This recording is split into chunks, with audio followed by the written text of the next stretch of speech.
weather is Steve Bender is with us. Steve, 8.7. That puts it in the top 10. That means these tsunami warnings and advisories are very real.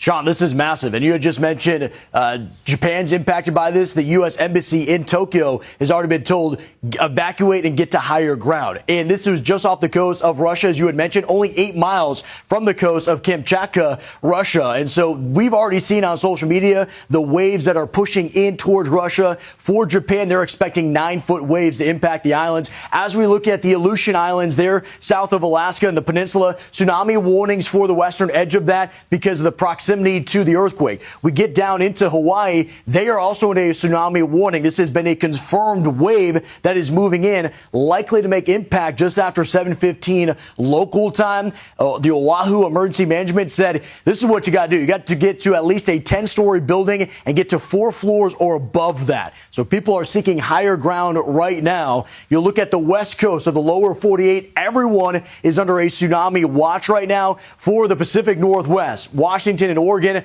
arrival time 11:40 p.m. local time for that initial wave, down towards Northern California, San Francisco, and those areas around the Bay. About 12:30, midnight, that's when you're looking at that potential wave, and then Southern California right after 1 a.m. So when we're looking at this, it is expecting flooding along those coastal areas. You got to gain elevation for spots like California. It is a steep slope, but other areas are vulnerable. Also, I do want to mention, Sean, we have Guam, of course, a massive military base. They are also in this as well with a warning. So major concern, aftershocks just coming in at 6.8 and 6.3.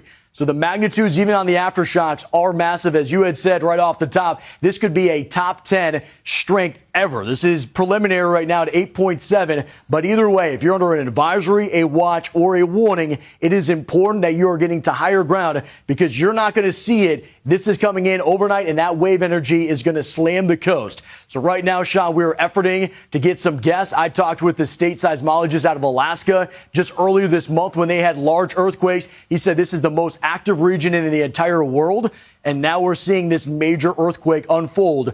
2 a.m. local time off the coast of Russia, and the ripple effects continue on in the hours ahead.